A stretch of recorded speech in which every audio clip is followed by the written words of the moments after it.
teatral, principalmente levando em consideração que o campus que a gente trabalha em Santana do Ipanema tem um curso voltado para administração e outro curso voltado para agropecuária, então a administração está diretamente relacionada à questão de uma cadeia produtiva, né? E a agropecuária, a depender da área que você trabalhe, também passa por alguns períodos de entre-safra, né? Que tem uma certa dificuldade ali de você ter acesso a dinheiro, você tem alguns programas que são para manutenção de pequenas propriedades, então vamos pensar mais ou menos por essa linha. Eu vou dividir com vocês aqui uns slides, então provavelmente eu não vou vê-los, mas algumas coisas tem um momento de interação que eu vou pedir para a Levi fazer essa mediação aí, certo? Volto a dizer, é bem um nível iniciante mesmo para a gente pensar como é que funciona uma cadeia produtiva artística, certo? Então, só um momentinho, deixa eu escolher aqui e deixa eu ver se eu escolhi a janela certa. Pronto, janela certa escolhida. Conseguem ver tranquilo o arquivo do PDF? Eu consigo, inclusive, ver... Ui, desculpa. Tá Tá aparecendo? aparecendo, Dani. Tá aparecendo o PDF mesmo? Tá, Tá então tá sim. massa. Eu estou conseguindo acompanhar aqui do lado, inclusive, o chat, então tá ótimo para mim. Então vamos lá. A ideia é a gente compartilhar justamente esse título, A Cadeia Produtiva Teatral e os Impactos da Pandemia. Então, começando, olhem essa foto, e só olhando por essa foto, quantos profissionais das mais diversas áreas vocês acham que estão envolvidos na produção desse espetáculo? Pode colocar aí no chat o número para a gente ter uma ideia da familiaridade das pessoas com a produção artística. Deixa só eu desligar aqui minha câmera, porque eu acho que fica menos pesado.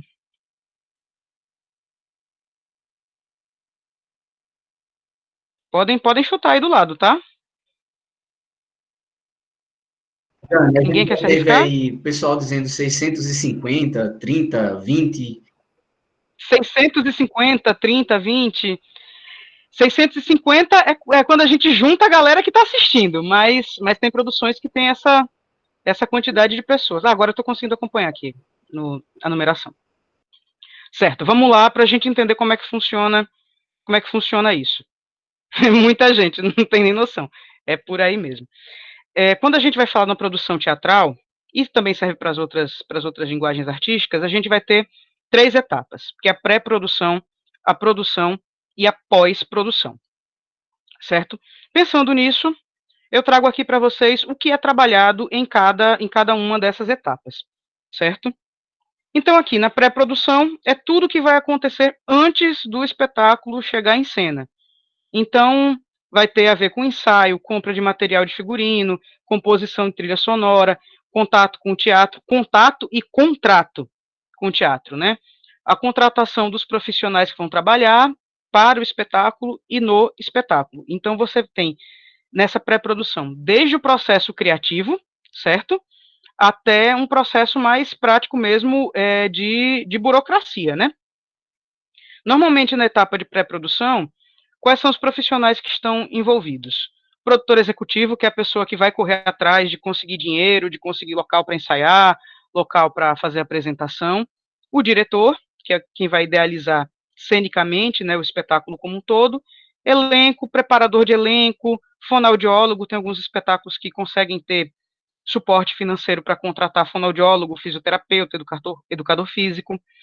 A gente vai ter em trabalhos mais técnicos, costureira, eletricista, marceneiro, serralheiro e outros prestadores de serviço, como motorista, fotógrafo, o designer gráfico que vai fazer o material de divulgação. A depender do espetáculo, tem compositor, tem músico, o cenotécnico, que é a pessoa que vai pensar como é que esse cenário vai ser feito e colocado no palco.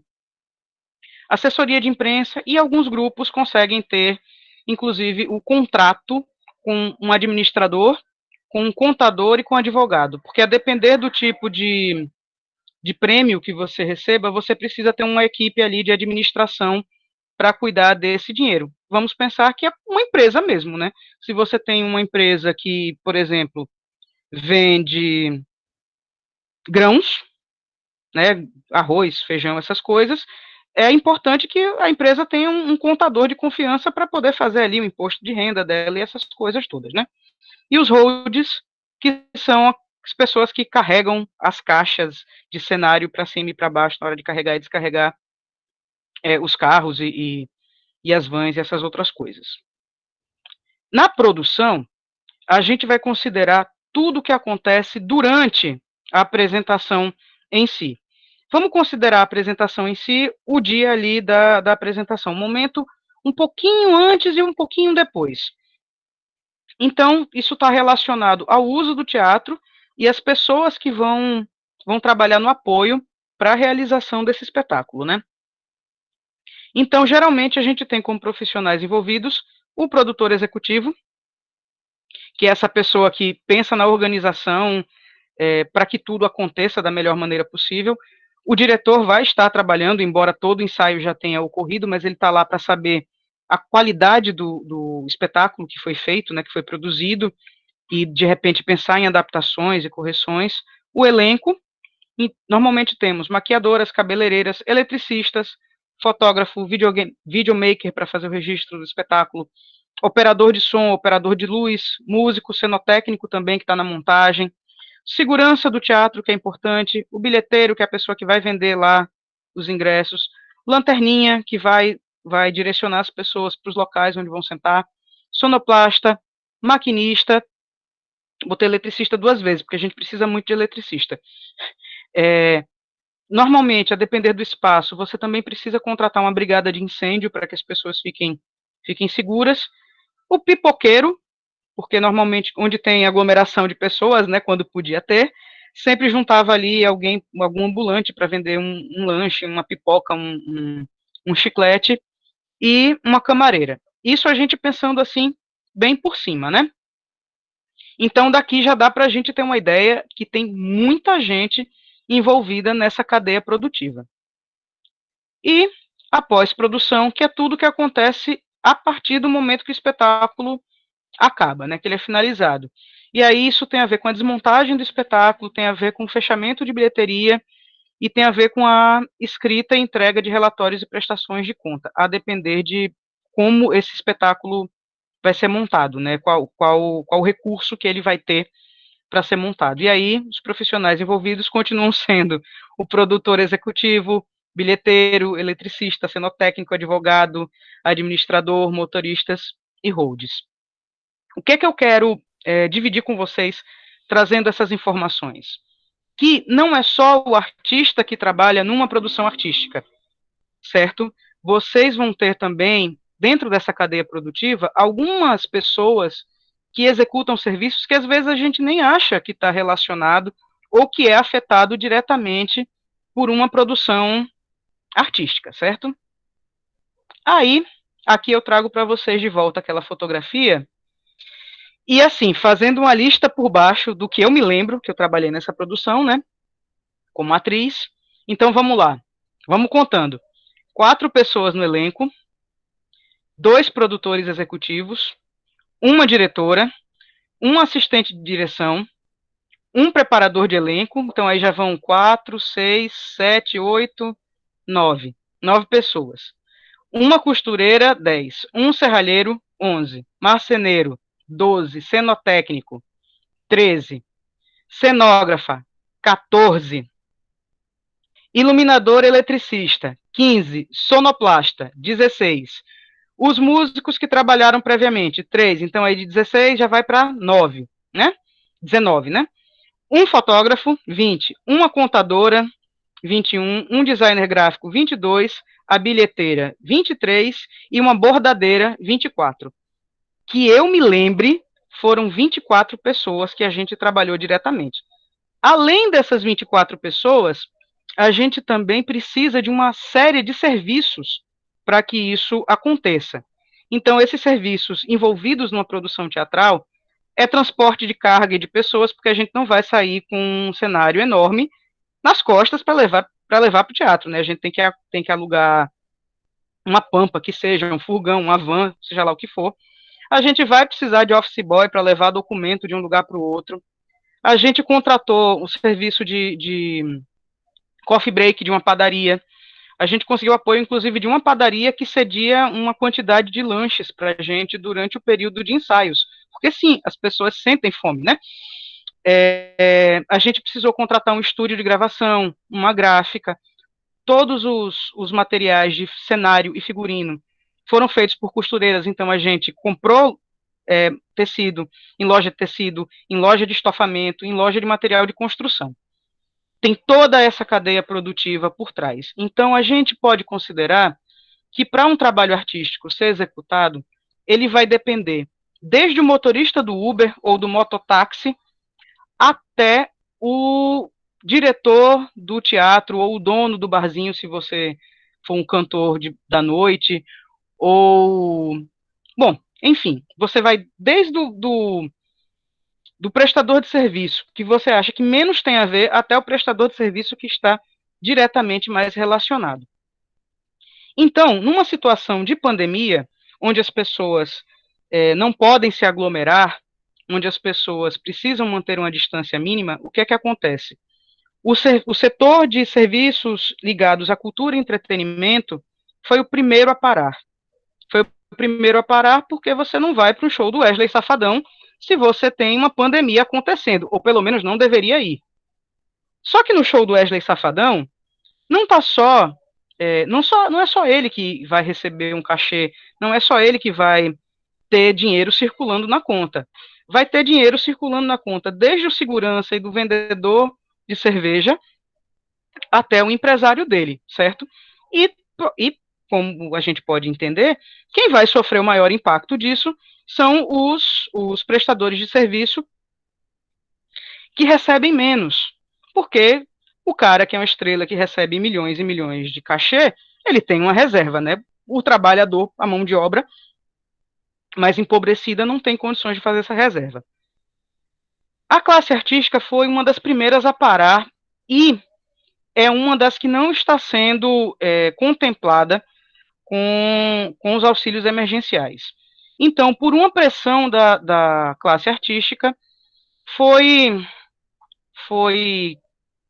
criado o projeto de lei, a Lei de Emergência Cultural Aldir Blanc, que tem como ideia, segundo a que vocês estão vendo aqui nesse organograma, prestar um auxílio financeiro aos trabalhadores da cultura e da arte. Quando eu falo trabalhadores da cultura e da arte, eu não estou falando somente do cantor que está ali no barzinho cantando,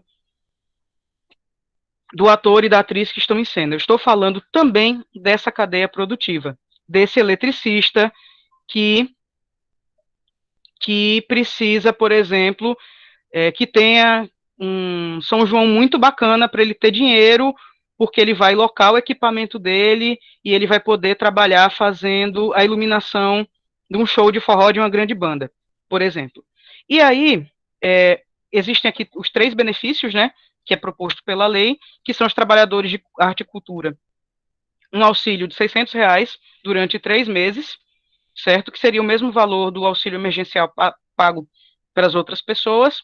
Um subsídio mensal para espaços de cultura e arte. Então, por exemplo, a gente ter se tivesse um centro cultural, o subsídio seria para pagar conta de água, de luz, se o espaço for alugado, para pagar o aluguel, e esse benefício que vai para os estados e para os municípios também para a realização de editais que contemplem a classe artística. Uma coisa muito particular desse projeto de lei é que ele vai exigir uma contrapartida da classe artística. Então, por exemplo, as pessoas não vão receber esse dinheiro para ficar em casa fazendo nada.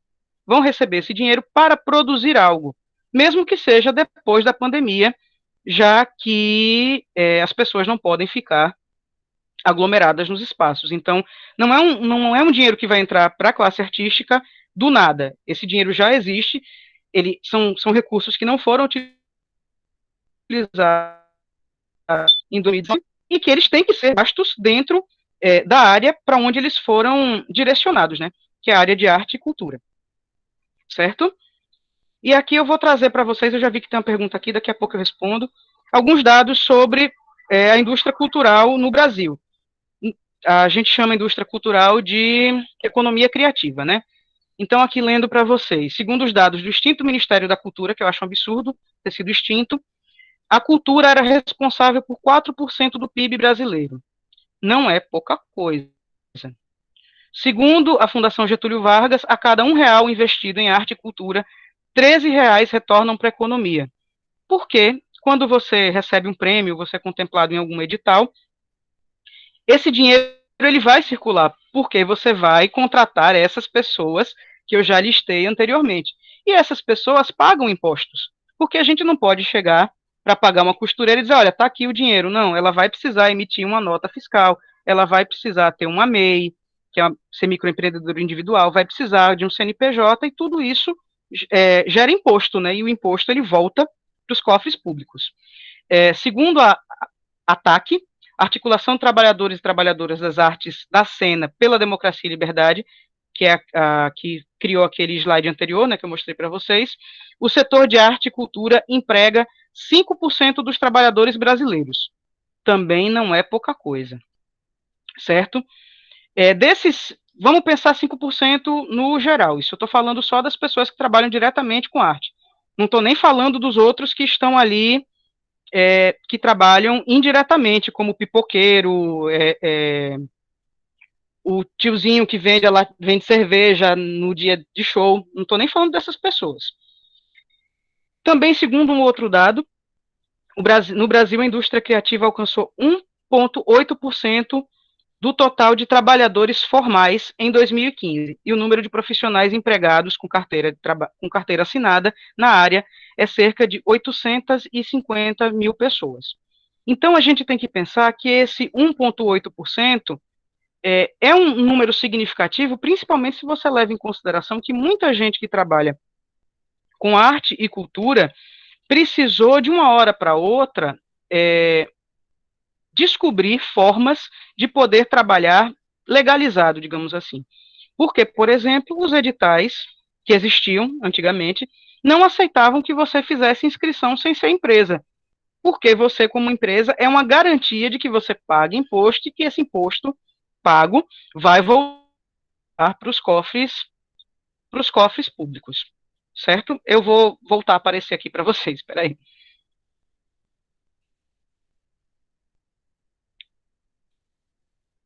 Eu quis trazer esses slides para a gente entender como é que isso vai funcionar num plano mais global. Eu sei que outras coisas estão acontecendo no Brasil agora, mas quando eu pensei em fazer essa fala, inclusive, era num momento que tinha uma crítica muito grande em relação a um projeto aqui de Alagoas para auxílio financeiro emergencial para a classe artística, porque estavam considerando que a classe artística tinha que trabalhar de graça. Só que, se a gente entende que a indústria da economia criativa envolve outras pessoas além do artista, eu fico pensando, o motorista do Uber que você pega para poder levar seu material para o teatro, vai trabalhar de graça? Não vai. O rapaz que trabalha na loja de tecidos, onde você vai comprar o tecido para fazer o figurino, vai trabalhar de graça? Não vai. Então, por que o artista tem que trabalhar de graça? Entendeu? Então, é pensar nessa situação. E pensar também que existe uma grande diferença entre você ser artista e você ser famoso. É óbvio que um artista famoso vai ter acesso a patrocínio e a empresas interessadas em que ele venda a marca, que, por exemplo, uma pessoa que toca na noite em Maceió, em Santana do Ipanema, em Arapiraca ou em qualquer outra cidade, não vai ter o mesmo acesso que, por exemplo, Ivete Sangalo, de ter um patrocínio para poder fazer uma live na casa dela. Então, são mais esses aspectos que eu quero pensar aqui com vocês. Eu vi que tem uma pergunta aqui, eu já vou aproveitar para ir respondendo, tá, Levi? Que eu tô dentro do tempo. Raira, ou é Raíra? Bom, não sei. Ela está perguntando aqui. Não sabia que era o produtor executivo que cuidava de tanta coisa, somente a parte financeira.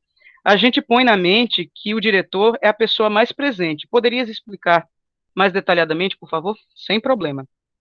O diretor do espetáculo, ele vai pensar artisticamente. Então, por exemplo, eu quero montar um Romeu e Julieta. Tô falando Romeu e Julieta, que é uma história que todo mundo conhece.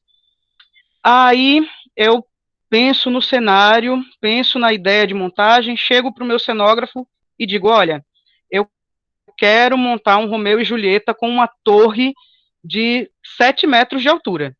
Ok, meu cenógrafo vai projetar isso, vai pensar, não sei o quê, vai ver quanto custa, descobre que essa torre de 7 metros de altura vai custar 10 mil reais. Aí a gente chega para o produtor e diz, olha, a torre que a gente quer fazer vai custar 10 mil reais. É o produtor quem vai ter que correr atrás de construir ou de conseguir grana para fazer essa torre de 7 metros por 10 mil reais, ou tentar conseguir negociar outras coisas para que essa torre não saia por um valor tão alto, né? Ele vai estar ali numa mediação. É a gente pensar numa equipe de trabalho e que cada pessoa vai ter uma função ali dentro. Então, pensando em teatro, existem as funções administrativas e existem as funções artísticas. Então, a gente pode dizer que o produtor executivo está mais relacionado a uma função administrativa, né? Ele vai executar, ele vai viabilizar a execução de um projeto artístico que foi pensado por um diretor, normalmente. Isso no teatro. Outros segmentos artísticos, eles vão seguir outras lógicas. Bom, da minha fala, era isso que eu tinha aqui para compartilhar com vocês e passo a bola de volta para Levi, ou se alguém quiser fazer alguma pergunta, estamos aí disponíveis para trocar uma ideia. Pessoal, então, se alguém tiver alguma pergunta, manda no chat, que daqui a pouco a professora Dani, ela pode responder. Acredito que o Paulo está conectado, e aí agora a gente passa a palavra para o professor Paulo Vicente. Professor Paulo, como eu disse agora há pouco, ele é graduado em Filosofia e mestre em Filosofia pela UFPE. É um dos nossos professores dessa matéria, dessa área, digamos assim, a mamãe de todas as ciências, né, que é uma forma de conhecimento específico. E agora ele vai trocar ideia com a gente a partir de uma outra perspectiva, de uma outra ótica. É importante que vocês notem que um evento como esse permite a gente. É um evento, né, multidisciplinar, apesar de ser um evento organizado pela grande área de ciências humanas. Cada área das ciências humanas, cada área menor, cada galinho desse, pensa, olha para a realidade a partir de uma perspectiva. E aí a Dani, né? Ela trouxe a vivência dela, a formação dela, e agora o Paulo, também com a sua bagagem, a partir da sua bagagem, ele vai interpretar um pouco a realidade na qual a gente tá inserido aí. Então, passo a palavra para o professor Paulo, passa a bola para ele. É contigo, camarada. Então, todo mundo está me ouvindo? Dá para me ouvir tranquilo? Tá de boa. Tá de boa, né? Então, Levi, demais, boa noite, a professora Dani. Parabéns, professora, pela exposição. Realmente é muito interessante, porque a gente está acostumado a ver o espetáculo pronto, né? Não sabe todo o trabalho que dá, toda a grana que está ali por trás, né? E me veio também na mente uma reflexão acerca disso, né? Que reflexão é essa? Pelo menos eu não sei como é que são as coisas aqui em Alagoas, eu sou bem recente aqui na terrinha, mas lá em Pernambuco a gente se acostumou muito com o oferecimento de espetáculos culturais de graça, certo? Ou financiados e que você pagava pouco, tá? E aí eu não sei como é que é essa realidade aqui, né, em Alagoas, mas isso me é de fazer pensar como é que anda a ideia da nossa valorização em relação à cultura, né? Porque às vezes a gente gasta uma grana pesada para ir ver um show de um famoso, certo? Mas às vezes para contemplar algo que está sendo criado ali na tua cidade, algo que está sendo oferecido para ti ali, certo? Nessa área de cultura, teatro,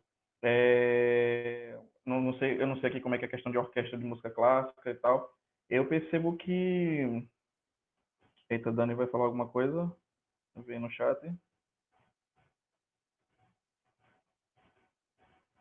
Vai não, pô, pode falar. Sua Assim. vez aí, pode seguir. Então, e aí eu penso, né? O que que é o valor? Quando a gente diz que valoriza a cultura, a gente vê que muitas pessoas não querem pagar para ir para show. Então, muitas vezes o próprio artista é invisibilizado por causa disso, porque pelo menos lá em Pernambuco, muita gente não está habituada a pagar, e chia para pagar um espetáculo cultural, né?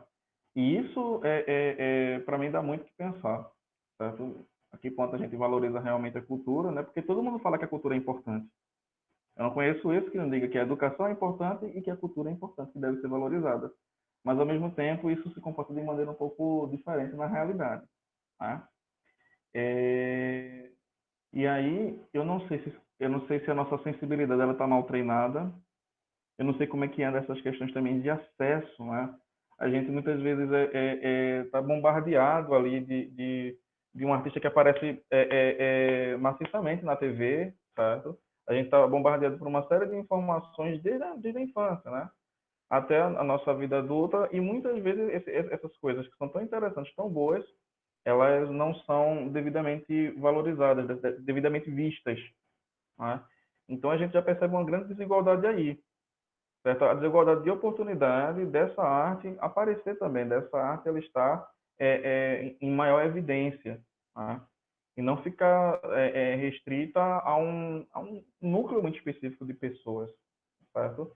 Eu não falo nem tanto em relação a, eu não conheço muito em relação ao teatro, né? Em relação à música, o público de música clássica ele se mantém, segundo Eric Hobsbawm, lá na história social do jazz, ele se mantém constante, né? É um público que já é pequeno de muito tempo. E aí também isso me faz pensar que a nossa sensibilidade ela está um pouquinho mal treinada, né? A gente tem muito pouca paciência para coisas que exijam uma atenção de sensibilidade.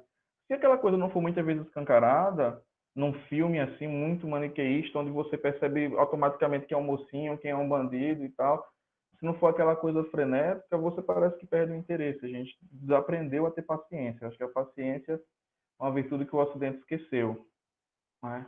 E a paciência é justamente para isso. A gente não tem paciência, inclusive, para explorar a nossa própria sensibilidade, né?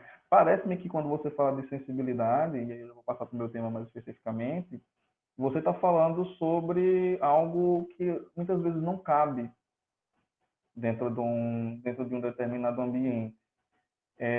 Eu participei, eu fiz o curso de Justiça Restaurativa e pude aguçar mais a minha sensibilidade para essas coisas, né? O quanto a gente, quando fala sobre sentimentos, sobre como a gente está sentindo, a gente ainda tem um certo problema para comunicar como a gente realmente está. Eu não estou dizendo para quando alguém pergunta para você, oi, tudo bem, como é que você está, e etc. Você dizer, não, minha vida está péssima, está uma porcaria, enfim. Né? Mas muitas vezes a gente está triste, a gente está cabisbaixo, mas a gente responde exatamente o contrário do que a gente está sentindo. Né? A gente responde, por mais que mal que a gente esteja, a gente não, está tudo bem. Né?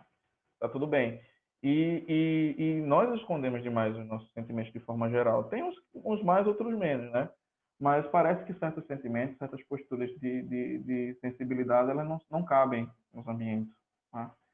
E com isso aqui eu não estou dizendo para a gente estar, por qualquer coisa, chorando, ou por qualquer coisa, superdimensionar sentimentos. Mas é de realmente se sentir à vontade para sentir. Né? E aí eu até faço uma pergunta para vocês, que é a seguinte, né? Como é que está o cuidado de vocês com relação a vocês mesmos? Né? Que espaço vocês dão para os seus próprios sentimentos? Qual o valor que vocês dão aos sentimentos? Né? E aí, eu faço essa pergunta, basicamente, porque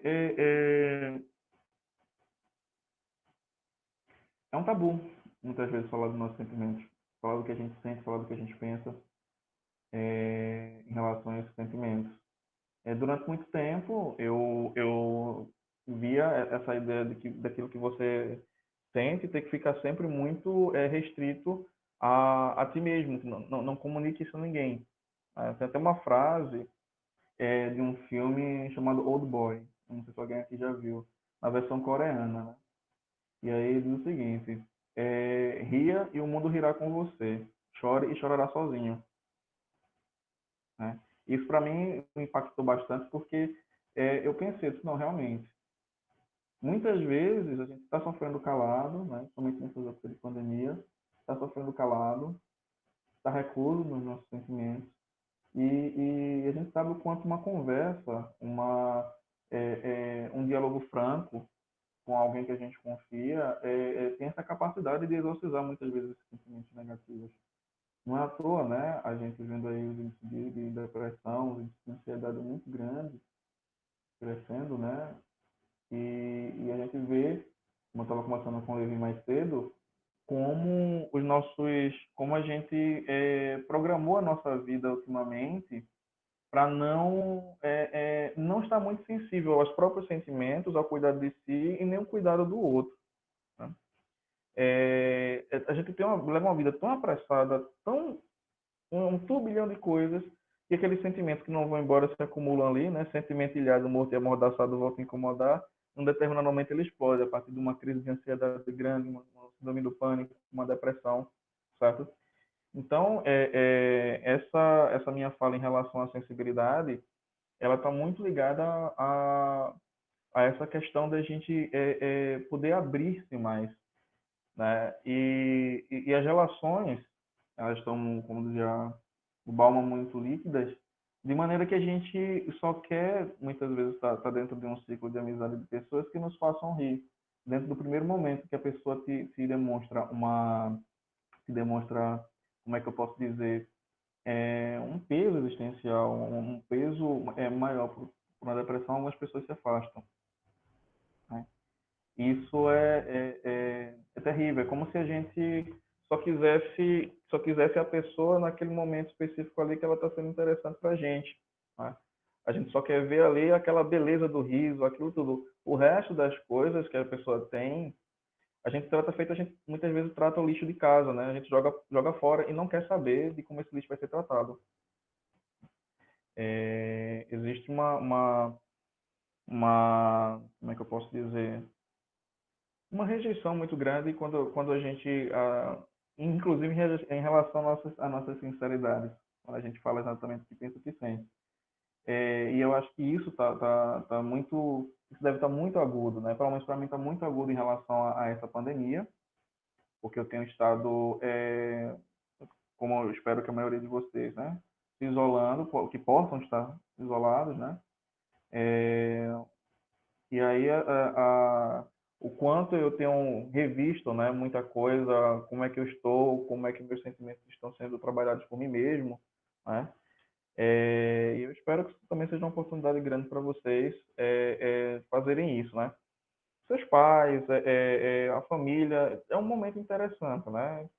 Porque o ouvir o outro, o ouvir sinceramente, a escuta ativa, né? O que é a escuta ativa? É você ouvir o outro, é ouvir a pessoa de maneira sincera e interessada, certo? E às vezes a gente está tão imbuído dos nossos preconceitos, das nossas opiniões formadas, que a gente deixa de reconhecer o humano no outro. Tá? Que o sofrimento dele às vezes não me toca, às vezes é um irmão, pai, uma mãe, certo? O sofrimento dele não me toca, e essa pessoa sofre do mesmo jeito, né? Eu acho muito interessante quando a gente aplica esses princípios de uma escuta ativa, de saber como é que andam nossas relações, de saber como é que se está. Tá? E essa escuta, essa escuta ativa, como é que eu posso dizer, essa imersão nos sentimentos humanos, né, de forma sincera, essa abertura para nossos sentimentos, salvam relações, transformam relações. Isso eu posso dizer com toda certeza, certo? Vou dar só um exemplo. Dentro de uma escola, havia um conflito entre professor e alunos.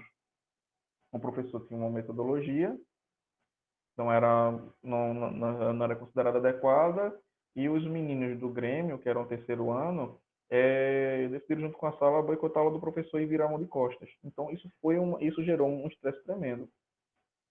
Até que foi sugerido que eles tentassem, claro, isso tem que ser espontâneo, a gente não pode pedir para ninguém a gente não pode obrigar ninguém a sentar e dizer, olha, vocês dois vão conversar e só saiam daí quando tiver arrumados. Primeiramente, já começa ruim porque você está sendo obrigado ali a estar encarando uma pessoa que te desagradou de alguma maneira. Então, as partes foram convidadas, as duas partes aceitaram.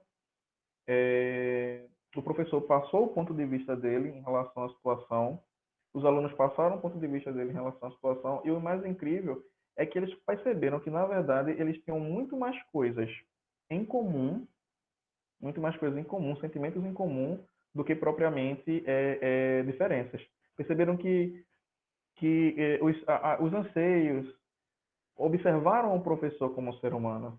O professor observou os alunos como seres humanos, tá? Não simplesmente como alguém que ele tem que chegar lá e dar uma senhora aula. Houve choro, né, das duas partes, por sinal. Porque o principal menino lá, que estava muito, muito exaltado, ele disse: você foi o melhor professor que eu já tive na minha vida nessa disciplina. Né?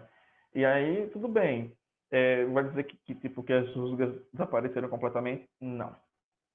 Não é? Mas tornou-se a convivência muito mais possível. Né? Houve uma redescoberta daquelas relações. E aí, nesses tempos de pandemia, eu exorto, né, que se dê mais chance ao outro, né? Se dê mais chance ao diálogo, se dê mais chance à escuta ativa, certo? Levi, eu não sei quanto tempo eu já falei. Pode falar, pô. Você tinha programado, né, um tema aí para abordar, pode botar para quebrar. Beleza, tranquilidade. A gente tem Então, tempo. isso permeou, por sinal, tem permeado muito a minha perspectiva docente. Cada vez mais eu tenho tentado estar imerso dentro do universo onde eu consiga ter uma relação realmente mais afetiva com os alunos, né? Mais acesso, menos vaidade. E isso melhorou bastante a minha relação em sala de aula, né? E aí, pessoal, quando eu falo também de sensibilidade e eu faço essa exortação, eu penso também em quantas pessoas estão sofrendo nesse momento, tá? Quantas pessoas estão sofrendo nesse momento e tiveram historicamente as suas vozes caladas, certo? Tiveram historicamente esses sentimentos que são tão importantes ser colocados para fora, silenciados, certo? E essa pandemia tem me feito pensar bastante sobre justamente essas pessoas, certo? Que estão aí sofrendo bastante.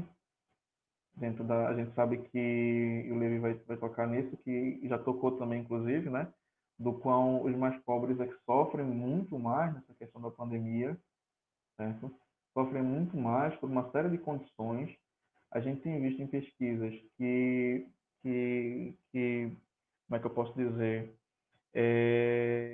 Que aconteceu o seguinte, né? Primeiro, eram as pessoas de maior classe que tinham Covid, né? Que estavam morrendo. Isso se inverteu, né?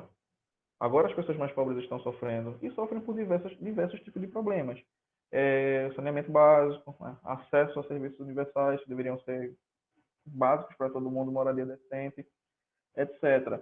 E isso só demonstra para mim como toda essa falta de sensibilidade de olhar para o outro foi negativa, né, dentro da história, certo? Como o nosso país, o nosso Brasil foi construído, como o mundo, por sinal, foi construído. Vamos dar um exemplo, por exemplo, da Alemanha nazista, dos regimes totalitários. A própria Europa considerou Hitler, ali, a França e a Inglaterra, por exemplo, no começo não estavam tão preocupados com isso, mas posteriormente, quando Hitler tornou-se uma ameaça efetiva, todo mundo ligou o alerta. Mas o que é interessante aí, nessa perspectiva toda, é porque a prática de Hitler dentro da Alemanha, a prática de Mussolini na Itália, era exatamente a prática dos países europeus nos países colonizados. Então, parece que a sensibilidade da lei foi muito seletiva. A sensibilidade foi seletiva na medida em que se pode fazer o que quiser nas colônias, mas não faça dentro de casa, não. Essa falta de empatia, essa falta de perceber o outro, a gente viu o que se gerou, né? Até falando justamente aí desse período nazista, a gente viu já, vocês com certeza já devem ter visto isso na aula de história, como é que esse regime totalitário que nega a individualidade, nega os sentimentos, agir em relação aos mais fracos e aos mais vulneráveis, né? Você tinha uma grande eugenia ali dentro da Alemanha que dizia, não, o fraco tem que morrer. O fraco tem que morrer, porque a gente tem que dar lugar a um homem forte, tá certo? E aí a gente pode até fazer algumas ilações com alguns discursos, né? Quando dizem, por exemplo, não, é só uma gripezinha. Quando é velho, diz, já ia morrer. Né? Fala-se de, não, mas quem é atleta pode estar sossegado. Né? Ah, só vai morrer quem tem comorbidade. E aí você vai fazendo, você vai traçando uma linha argumentativa aí, aquilo como está sendo tratado, não somente pelo governo federal, mas pelos entes federados também, né? é, é, governos e prefeituras, claro, não dá para falar aqui todas as prefeituras e todos os governos, mas maciçamente a gente tem visto o quão eles têm sido negligenciados. Então a gente percebe aí uma linha argumentativa que sugere demais uma eugenia. Morram os fracos. Tá? E até um tempo desse lançou-se uma campanha dizendo quem da sua família tem que morrer. Tá? Dizendo, vai morrer, a economia não pode parar. Quem da sua família vai morrer? Certo? Aliás, quem da sua família precisa morrer para você se conscientizar? Né? E eu vi até um vídeo sobre isso, onde a pessoa tem um discurso, não, tem que reabrir, etc. E tal, e aí vinha alguém da família e dizia, e estava ali, e aí a pessoa que estava dizendo que ele que defendia ali na entrevista que deveria reabrir, dizia assim, mas se for aquela pessoa ali que morrer, e mostrava a esposa, a mãe, etc. Essa mesma pessoa caía no choro. Né? Veja que sensibilidade seletiva. O outro tem que morrer. Não é à toa que são os empresários, ou seja, aqueles com mais capacidade, e eu não estou fazendo aqui uma crítica a todo e qualquer empresário, não, pelo amor de Deus. Mas porque eu conheço vários, inclusive, que estão muito preocupados com seus funcionários. Mas você vê que muitas das pessoas que mais discursam para o fim do isolamento social são aquelas são aquelas que menos precisam sair do isolamento para viver. Veja como é que está a nossa sensibilidade. Não é? E isso não é de agora. A gente pode perceber isso nos Estados Unidos. Você pegar, por exemplo, o quão o negro lá, que é uma minoria é muito mais minoria do que aqui, em termos numéricos, tá? Do que aqui, o que sofreu lá, por exemplo, na era dos linchamentos. Que aí é uma coisa que é muito pouco conhecida na história, mas durou 55 anos, aí no período de 1895 até 1950, certo? Em que era comum, em que inclusive os jornais noticiavam onde haveria linchamentos para a população ir lá acompanhar, certo? E aí, né, a arte ela vem aí com uma proposta muito interessante, o jazz, como um instrumento de denúncia. Tem uma música mesmo, quem puder procurar sobre Billie Holiday, procure porque é fenomenal, é fantástica. A música é Strange Fruit, né? Fruta estranha. E aí a estranha fruta é um negro que está lá pendurado na árvore, enforcado e depois de ter sido espancado bastante, certo? E isso era naturalizado. Enquanto a música fala também, enquanto tinha um cheiro de margarida ali, as meninas indo para a igreja no domingo, certo? O pessoal se divertindo como quem está num piquenique, como quem está no domingo mais pleno possível. E tinha uma pessoa lá pendurada. Né? E essa falta de sensibilidade, ela pode ser vista a miúde.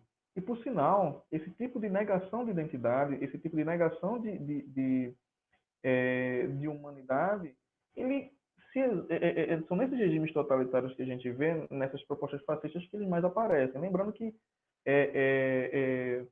o fascismo, essa doutrina que nega a identidade do outro, certo? Que quer se assenhorar completamente da realidade e dizer como a outra pessoa deve fazer, como ela deve acontecer, ela não está circunscrita sobre um período histórico, não.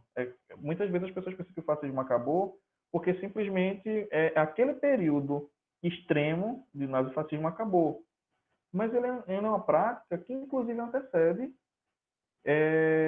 esses regimes, porque é a própria maneira que os países colonizadores se estabeleceram nas suas colônias. É bem conhecida a violência inglesa dentro da Índia, na China, certo? Os países que colonizaram países na África, né, tiveram a mesma postura fascista. Certo? É interessante a gente analisar o fascismo com essa falta de sensibilidade e como ele está ali, ó, em vários períodos históricos, certo? E sempre com um discurso negando a diferença, negando o outro, certo? E aí, né, é interessante para a gente pensar as consequências desses regimes totalitários, né? A consequência de uma postura fascista. Aonde é que ela dá? Ela descamba a ditadura em morte. Ela descamba na completa supressão do outro, na negação da alteridade, né? Na supressão da liberdade. E aí a gente tem visto muito isso. As vozes de periferia sendo caladas. Não se fala como deveria, não se fala, na verdade, por parte do governo, esse problema que está acontecendo aí, que é de uma população que é historicamente excluída está morrendo de Covid-19. Certo? Muito mais, não se ouve. Inclusive, é uma coisa que não é levada em consideração pelo Ministério da Saúde. Aliás, quem morre mais? Se tem fator racial aí, é uma coisa muito importante da gente falar. Né? Não se tem um estudo específico do ponto de vista técnico do governo. Né? E o que isso me faz refletir? Isso me faz refletir justamente isso, né? Que a gente está vivendo um período onde aqueles tempos que não eram nem um pouco interessantes, mas que ainda permeiam nossos tempos, estão voltando com mais força. Certo? Estão voltando com mais força. A perseguição contra as minorias nunca deixou de acontecer. As tentativas de silenciar as diferenças nunca cessaram de acontecer. Elas estiveram aí, ó, constantemente durante a história. Não é possível, certo? Que você conhece manifestações artísticas que demonstraram toda a opressão. Eu estou falando aqui da década de 30 em relação ao jazz. Eu estou falando aqui, por exemplo, do expressionismo alemão, o cinema, do expressionismo alemão mais especificamente, né? Como esse próprio cinema demonstrou ali as angústias e os anseios de uma população. A denúncia estava acontecendo ali, certo? Há 100 anos atrás. E a gente ainda continua com os mesmos problemas, e esses problemas voltando. A gente está vendo aí relativização de escravidão, a gente está vendo relativização aí de holocausto, e essa relativização é simplesmente a diminuição do sofrimento do outro. É simplesmente a negação do sofrimento do outro. É tudo mimimi, é tudo histeria, certo? E é uma completa falta de empatia, é uma completa falta de identidade em relação àquelas pessoas que sofrem, né? E aí, meu amigo, só arte para salvar, viu? Para te fazer pensar e refletir acerca da tua própria humanidade, né? Então, assim, Levi, era esse recado que eu queria dar, né? Eu queria falar sobre isso. Cuidado que a gente deve ter aí nesses discursos que negam a diferença, nesses discursos aí que minimizam a situação que a gente está passando, né? Negligenciando aí que metade da população adulta no Brasil ela tem pelo menos um fator de risco, ok? Negligenciando aí os idosos, negligenciando os pobres, e especialmente os negros, porque dentro dos pobres os negros morrem mais. Então, por aqui eu me despeço. Boa noite, obrigado aí por me ouvirem. Qualquer pergunta, eu estou aqui disponível. Então, pessoal, eu vou seguir aqui com as exposições. Agora chegou a minha vez de fazer uma intervenção, e a minha fala gira mais em torno da educação, como eu apontei na semana passada para quem estava lá conectado com a gente. Como eu disse agora há pouco, na semana passada eu estava extremamente afetado, pessoal, porque eu já venho levantando, organizando um conjunto de dados, inclusive eu estou em débito com vocês, vou mandar o texto sobre o que eu comentei com vocês, o que eu apresentei para vocês e para o restante que não está aqui hoje na semana passada sobre o impacto da pandemia nas classes mais baixas, na ralé brasileira, em quem vive na periferia, né? E quando eu falava sobre isso, eu falava que inclusive, a periferia, em grande medida, tem dado um grande show, né? E é um grande show que antes ficava invisível, porque a mídia, e vocês sabem que a mídia é uma forma de poder, ela não dava visibilidade a isso, né? Mas não só agora, a periferia, os povos da periferia, né? O povo preto, pobre, né? Periférico, favelado, né? Aqui em Maceió, o pessoal que mora na beira da lagoa, das lagoas, né? O pessoal de vários bairros aqui da capital onde eu moro, da cidade onde eu moro, e pelo Brasil afora, né? Ele não acessa o Estado. É fácil a gente perceber isso, pessoal. Né? Eu posso dar um exemplo para vocês, prático da minha experiência. Não da experiência de ter morado na periferia, né? Porque boa parte da minha vida da periferia foi quando eu era criança, e querendo ou não, a criança, ela sente as coisas, mas em grande medida ela também tem um mundo à parte, ela olha para o mundo de uma outra forma, né? Mas já um pouco maior e atuando como servidor público em uma outra profissão que eu tinha antes de ser, na verdade, em paralelo com essa de educador, de professor, de profissional da educação, eu era um agente da segurança pública. E em um determinado dia de serviço, né, eu que era, né, sargento do Corpo de Bombeiros, o que acontece? A minha guarnição, a minha equipe foi acionada para combater um incêndio em um bairro da periferia aqui de Maceió, e chegando lá, pessoal, né, logo de cara, assim que parou, antes de descer da viatura, eu já solicitei que mandassem todas as outras viaturas de combate a incêndio que tinha na capital. E assim foi feito. Por quê? Porque de onde a gente parou a viatura para o lugar onde estava pegando fogo, era uma coisa de uns 300 metros. E aí, né, a quantidade de mangueira que eu tinha no caminhão que eu estava não era suficiente para chegar lá. Mas aí, o que é que tá? Chegaram outros caminhões, eu acho que mais 3, mais 4, e mesmo assim a gente não conseguiu combater o incêndio e debelar o fogo. O fogo consumiu toda a casa, e era uma casa, tipo, do tamanho do cômodo que eu tô aqui agora, né? Eu tô no quarto da minha filha, e aí o que acontece? O quarto da minha filha tem 2,5 metros por 2,5 metros, é quarto pequenininho, a casa era mais ou menos desse tamanho. E aí a casa queimou todinha e queimou casas do lado, e a gente não conseguiu combater o incêndio usando o equipamento que o Estado nos ofereceu. A gente tentou usando meios de fortuna, o quê? Mangueira, balde d'água, e mesmo assim a gente não conseguiu combater o incêndio. Na semana passada, eu falei extremamente afetado, e eu ainda estou, né? Esse período de pandemia, para mim, tem sido um período extremamente angustiante, né? Uma angústia que já me tomava antes, mas que agora me toma em maiores proporções, porque tá nítido para todo mundo o descaso do Estado brasileiro, né? Hoje eu fiz um post nas redes sociais dizendo que a gente já vivia e continua vivendo, e agora tá claro, né? Para quem tiver um mínimo de sobriedade, de olhar crítico, e que conheceu o conceito, que não conheceu o conceito que eu vou citar agora, fala de uma outra forma, mas está claro que a gente já vivia e que agora isso está fortalecido. A gente já vivia no estado de exceção, né? Pode ser que para os mais... para aqueles que entendem o conceito a partir da perspectiva liberal, de que estado de exceção tem a ver com as liberdades, né? Que não. Mas, para mim, estado de exceção, no contexto da democracia, tem a ver também com o acesso a direitos. E a gente já vivia numa sociedade onde o Estado ele não cumpre o seu papel, né? Qual que é o papel do Estado? Eu coloquei isso na minha fala da semana passada, falando de uma maneira mais lenta, com a voz embargada, quase que chorando mesmo, porque isso me causa muita dor. Qual que é o papel do Estado? Né? Se a gente pensar na perspectiva clássica, e a gente tem aqui um filósofo, a gente vai ter outro filósofo debatendo com vocês na semana que vem, o papel do Estado é garantir o bem comum, né? Criar condições, estabelecer condições para que as pessoas alcancem, como dizia Aristóteles, a felicidade, a eudaimonia, né? O que acontece?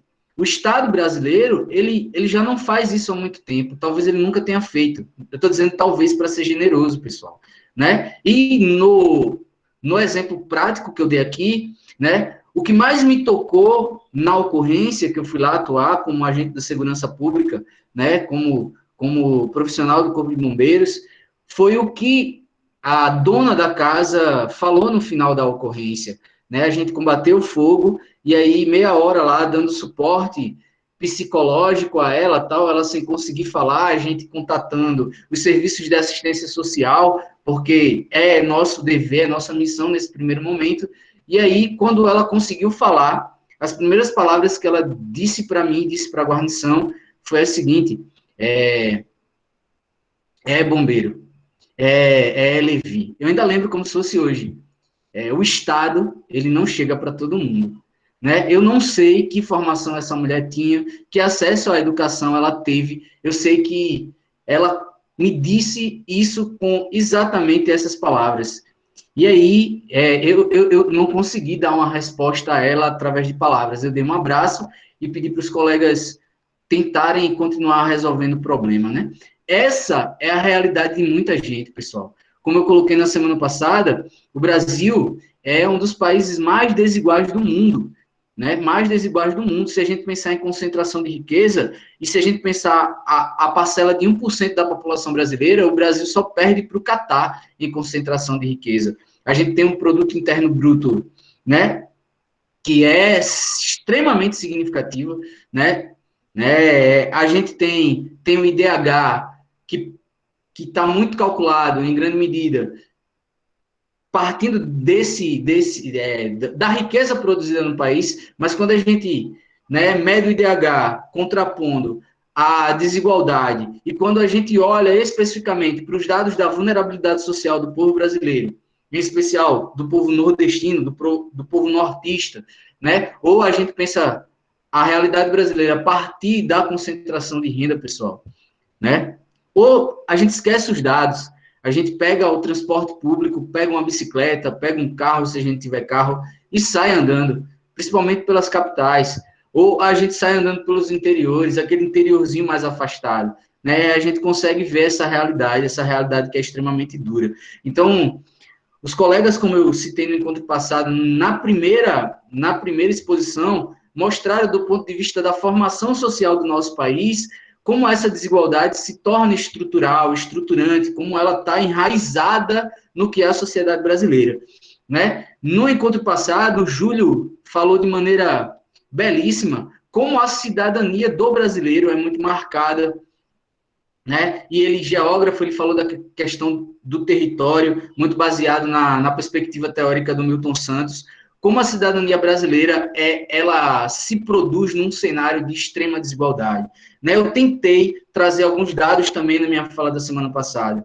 E aí, pessoal, como eu disse de maneira muito breve na semana passada, e quando eu disse, eu até citei o Pierre Bourdieu, que é um dos sociólogos que eu mais gosto, que mais orienta a minha atuação enquanto intelectual da sociologia, né? O que acontece? Ele tem um livro que eu citei na semana passada, que é o livro A Reprodução. Né? Se tiver alguém aqui que é da área da educação, leia esse livro, pessoal. Leia esse livro. No livro A Reprodução, ele mostra como a desigualdade não se limita a ser, como eu também citei aqui, mencionando o Gessé de Souza, sociólogo brasileiro que tem produzido muito, muito, muito, e que tem um livro que se você quer pensar a desigualdade no Brasil, você tem que ler esse livro, que é a Ralé Brasileira, né? O termo ralé, inclusive, cunhado por ele, que tem se difundido, cunhado por ele, mas é um termo que vem do nativo, né? É um termo nativo, como se diz na sociologia. Né? Ele transformou em categoria, em conceito, mas é como, né, muita gente trata outras pessoas. Eu citei no primeiro encontro, inclusive, um outro termo, né? Quando eu no final do evento, estava fazendo uma correlação entre as falas e citei o que o Leonardo e o Danilo tinham falado acerca do complexo de vira-lata, que é um termo que eu escutei de um professor de economia da Universidade Federal de Alagoas, que atua lá em Santana de Ipanema também. Né? Ele, no lugar de usar o termo complexo de vira-lata, ele usou um termo talvez mais acessível para a grande massa, que consome cultura através da televisão, principalmente o pessoal da década de 80, da década de 90, do começo dos anos 2000. Agora a gente consome muita cultura através da internet, é bem verdade, né? Mas ele usou um termo que é de um programinha, de uma série que é clássica, que é muito famosa, que é o Chaves. Né? Ele fala do complexo da Dona Florinda.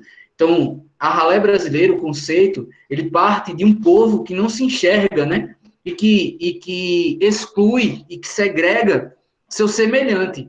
né? Você é gentalha e você esculhamba o outro de gentalha, né? Por quê? Porque você, mesmo sendo gentalha, você não se reconhece como gentalha. Eu penso que isso é um grande obstáculo para a gente superar essa realidade que é extremamente triste, pessoal.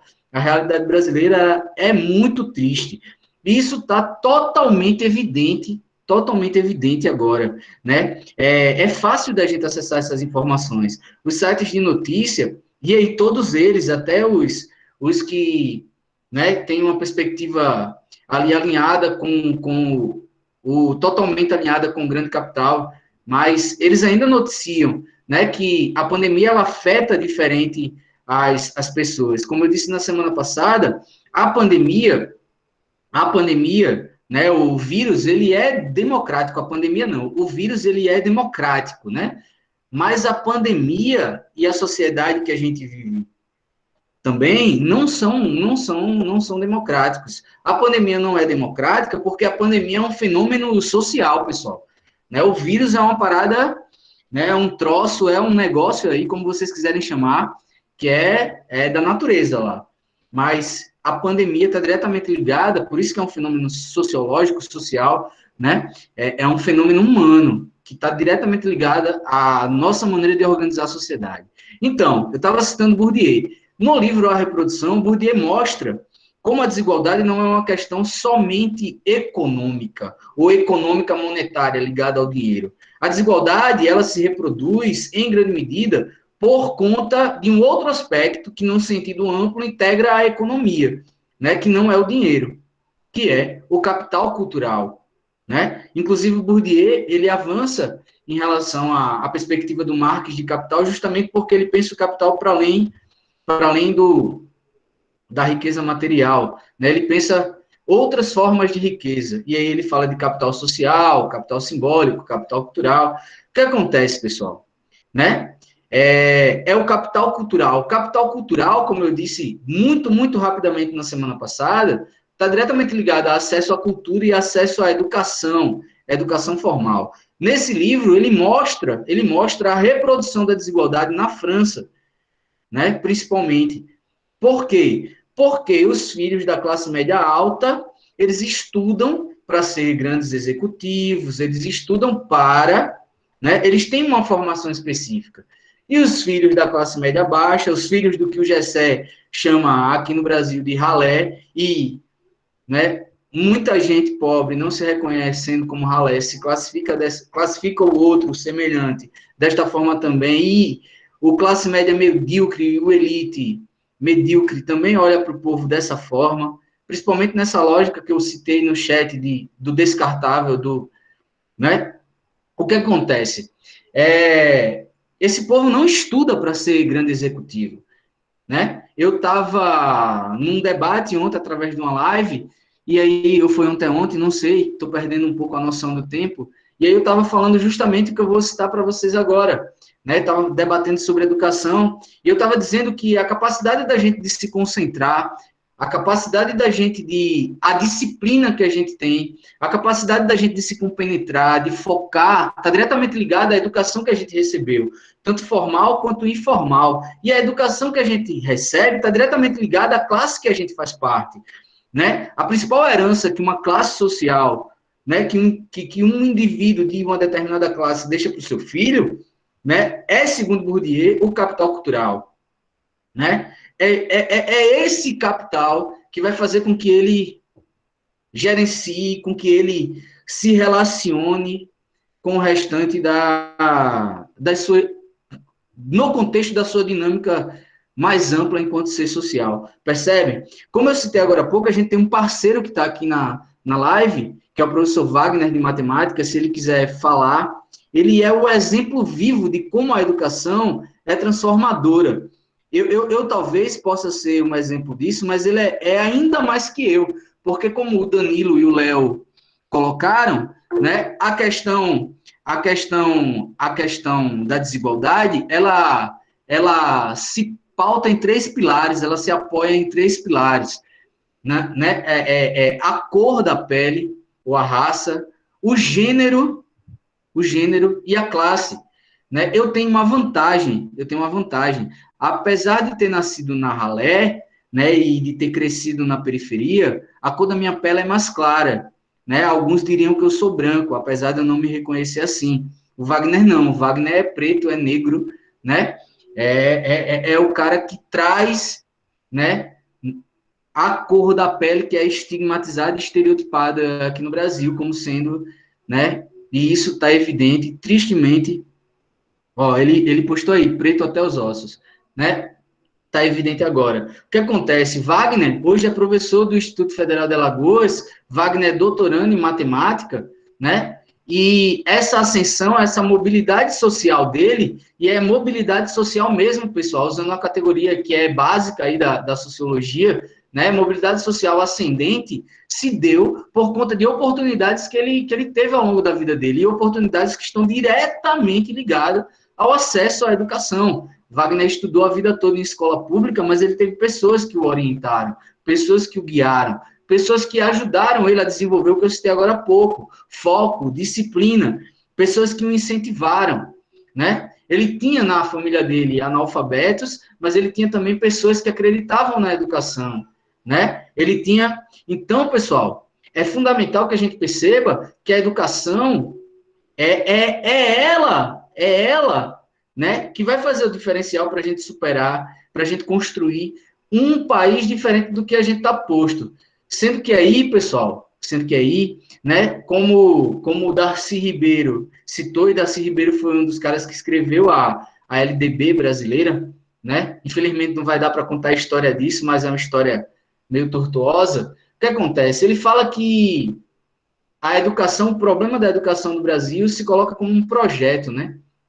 Não é uma tragédia, é um projeto, né? Ela é ruim e muita gente não acessa a educação, apesar de na Constituição tá dizendo que a educação é um direito de todos e um dever da família e do Estado, né?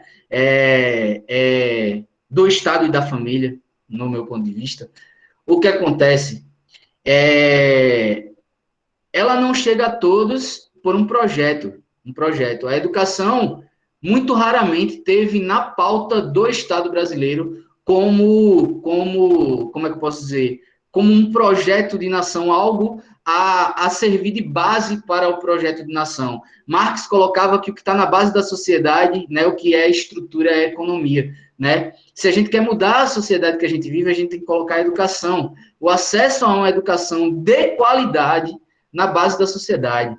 Tudo, pessoal, vai se modificar. Tudo vai se tornar mais, como é que eu posso dizer, mais justo. Talvez a gente possa até, a gente passe até a poder falar de meritocracia, que no contexto da sociedade que a gente vive, não existe, pessoal.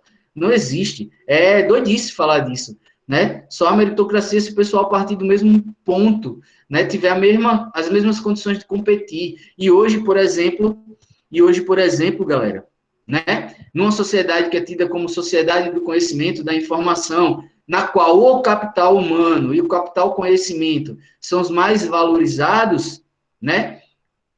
Uma grande parcela da população não tem acesso nem à educação, nem tampouco aos meios que permitem a pessoas transitar com mais facilidade na sociedade, até acessar a educação, como a própria tecnologia, a própria técnica, né, os recursos técnicos, tecnológicos. Então, o que acontece, pessoal? Né? A nossa sociedade acaba se reproduzindo como desigual. Eu citei o Wagner, eu tive, pela educação, né, oportunidades que me trouxeram até aqui, pela educação e pelo esporte, e talvez até pela arte também.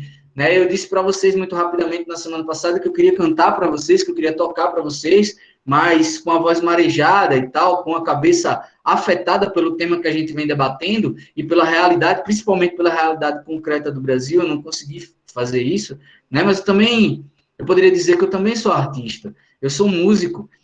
O que Dani falou, para mim é muito claro, né? Eu tive que me dedicar a outras coisas porque eu era o músico da periferia, o músico da quebrada, o músico da bandinha, né? Bandinha entre aspas, né? Eu integrava grupos que tem hoje os músicos mais, no gênero que eu atuava, os mais reconhecidos do Estado, mas são reconhecidos no Estado, né? A gente já tocou com um músico grande de fora, que é reconhecido pela grande mídia, pela grande massa, tal, pelo gênero, mas a gente tocou com ele, né? Ele não levou a gente e a gente não ganha o cachê, não ganhava, não ganha o cachê que esses caras, né, percebem? Então, foi a educação, o esporte, a arte que me permitiu estar aqui, pessoal. E aí, o que acontece? O que acontece? Só para eu chegar no cerne da minha fala e terminar. Não vai demorar muito, não. O que acontece? A educação não chega igual para todos. A qualidade da educação não é a mesma para todos. Só para vocês terem uma ideia, na época que eu cursei o ensino médio e eu era bolsista numa escola estudei numa escola da elite aqui de Alagoas, o que acontece? Eu na época, pessoal, na época, eu tinha 6 aulas de física. 6 aulas de física no ensino médio. Eu sou professor do Instituto Federal de Alagoas, uma escola de altíssimo nível, que tem professores mestres e doutores, né? A gente tem um cara fantástico lá dando aula de física, sendo professor de física, que é o professor Rodolfo, né? Ele leva a galera para o laboratório, faz experimento, né? Grava vídeo para o YouTube, debate com a galera de boa, como se fosse, né? Sem criar barreiras, sem criar obstáculos. Mas a galera que estuda com ele tem 3 aulas de física. Quando eu fiz o ensino médio, pessoal, há sei lá quanto tempo atrás, faz bastante tempo, já estou ficando careca, né? Eu tive 6 aulas de física no ensino médio, né? Eu tinha 2 aulas de laboratório, pessoal, né? Com os professores que estavam bombando no cursinho, o professor de universidade já na época, né? Meu professor de sociologia, por exemplo, na época que ele era meu professor de sociologia, ele já era mestre, eu acho, e depois que eu entrei na faculdade para estudar, na universidade para estudar sociologia, o cara estava lá como professor da UFAL. Então, né, era uma escola que tinha professores gabaritadíssimos, com um currículo gigantesco. Então, na época, eu tinha 6 aulas de física, pessoal.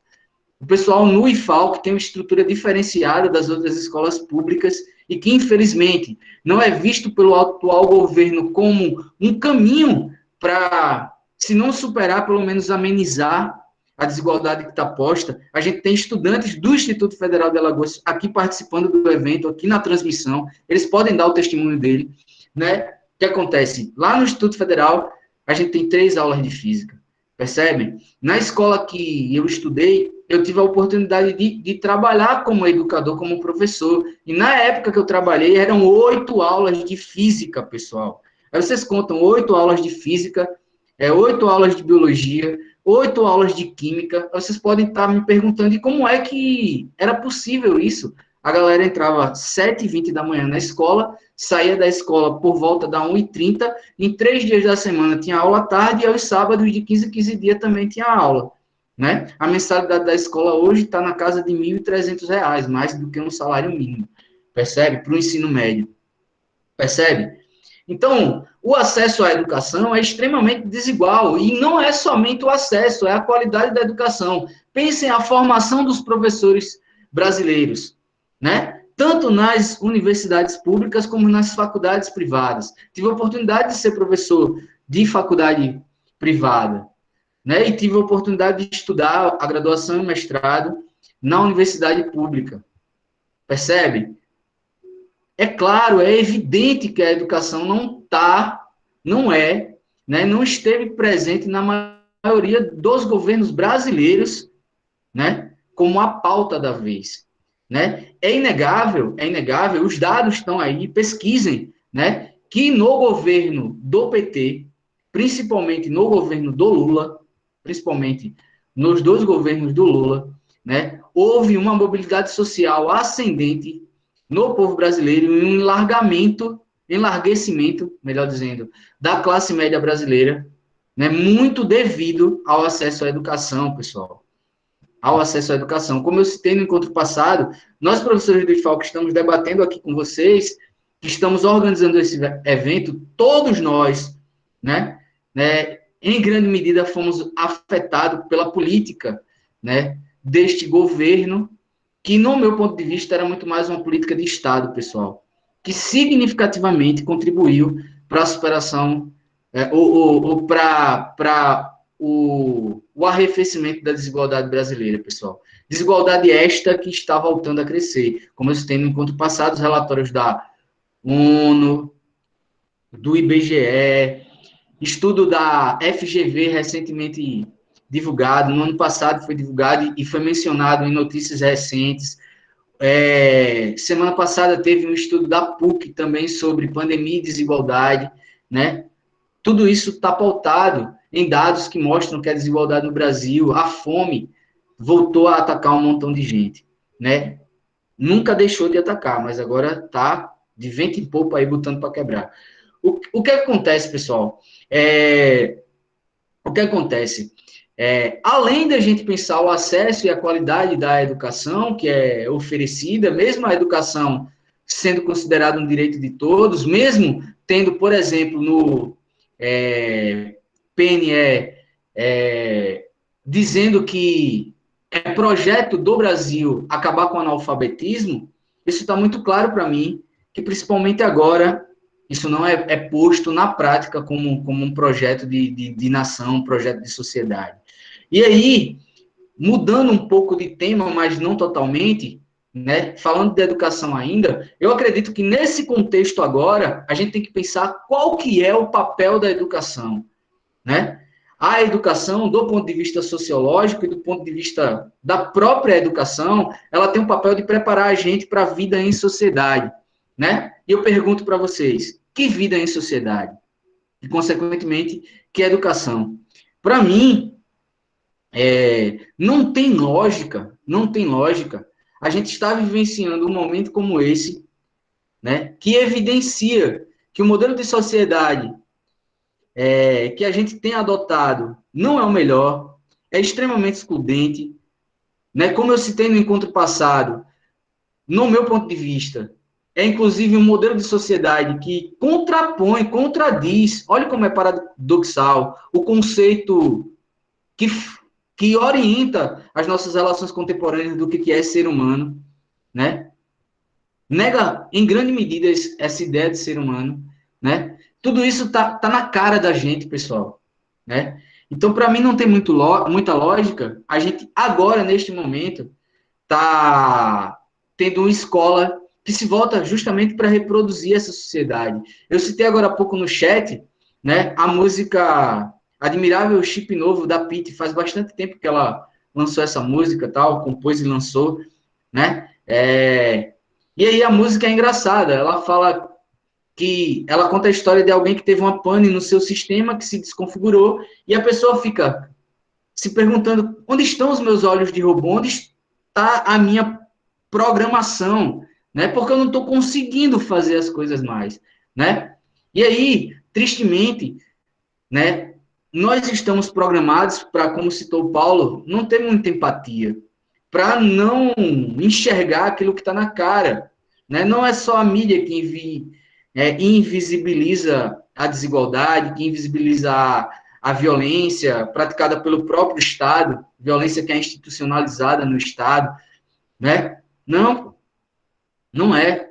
É o contexto mais amplo da vida em sociedade que a gente vive, percebe? E aí a gente entra na pandemia, muita gente, acredito que vocês que estão participando aqui, a gente que está participando desse evento, a maioria, né, tem condições de ficar em casa, ou a maior parte do tempo ficar em casa. E aí o que acontece? A gente vê na mídia, vê um monte de gente reclamando, né, dizendo que tá sem conseguir. Eu esqueci a palavra, mas tá entediado de ficar em casa, pô. E tá entediado de ficar em casa querendo retomar o modelo de vida que tinha antes, que é um modelo de vida extremamente degradante, né?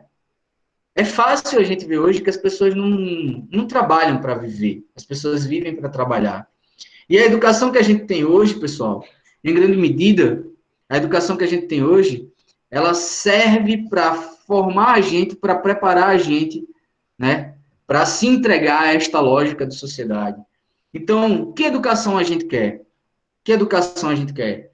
Se vocês pesquisarem, vocês vão ver que no documento da Unesco que orienta a educação para a construção da humanidade, que por eles e pelas lideranças mundiais que financiaram esse projeto, que financiam a Unesco, é a humanidade ideal, está posto lá que a gente deve ensinar as pessoas, preparar as pessoas para que elas aprendam a conhecer, para que elas aprendam a fazer, né? E aí a gente junta a perspectiva teórica com a perspectiva prática, conhecer e fazer, para que desenvolvam a autonomia nesse sentido, mas também, que é o que eu acho mais importante, uma educação de um caráter, né, cidadão, que pauta, inclusive, a política educacional dos institutos federais e das universidades brasileiras, que a galera quer, do governo ou do desgoverno, quer combater, né? Fala lá que a educação deve promover, né, o viver em conjunto, o viver com o outro, e que deve favorecer você na formação, os educandos na formação do seu ser, do seu eu, para que eles, na diversidade de possibilidades que estão postas no mundo, de maneira mais consciente, eles decidam quem eles vão ser. Olha como isso é bonito, pessoal, né? Se a gente olha criticamente para isso, a gente alinha esses pilares da educação, né, com a ideia de competência tão difundida pela sociedade capitalista, pelo mundo empresarial. Mas se a gente olha numa perspectiva mais ampla, por exemplo, isso se alinha com os 7 saberes da educação postos pelo Edgar Morin, que desenvolveu esse material, também financiado e a pedido da Unesco, refletindo ele sobre a humanidade que a gente precisa alcançar, conquistar, né? Uma humanidade que reflete, uma humanidade engajada justamente com uma vida mais justa, mais digna para todo mundo. Então, já encerrando as minhas colocações, que escola a gente quer? Que escola a gente quer?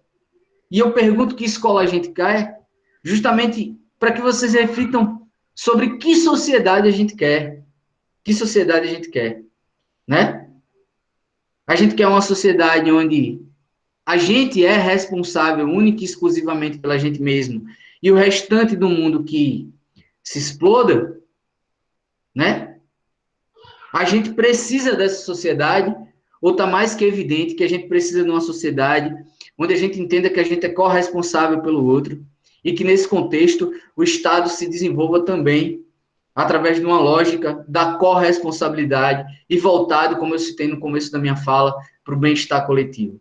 Percebem, pessoal? Então, eu vou dar um saque aqui, vou dar uma olhada aqui no chat, ver se tem alguma questão para a Dani, para o Paulo, e mais uma vez, muito obrigado, né, pela participação de vocês, por vocês estarem dedicando o seu tempo, o tempo que é, né, aquele combustível que a gente consome quando a gente vive, né, a pensar junto com a gente, né? Esse evento ele foi pensado, idealizado e está acontecendo nessa perspectiva de trazer uma reflexão crítica, uma reflexão, né, pensado para problematizar a vida. Então, vou dar uma olhada aqui no chat. Dani, Paulo, se vocês estavam acompanhando o chat e tem alguma questão para vocês, se coloquem à vontade para responder.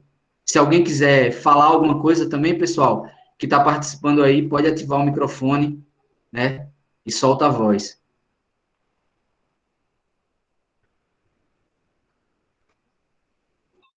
Eu só queria fazer uma última colocação, Levi, pensando no que você falou, no que Paulo falou, o quanto me preocupa a questão, como é que eu posso falar isso de forma branda? Mas eu vou falar do jeito que eu estou pensando. A destruição do bem-estar público, né? Assim, Paulo falou que do Recife muitas atividades são gratuitas, né? E eu acompanho um pouco a vida artística do Recife. E deixa eu ligar minha câmera também.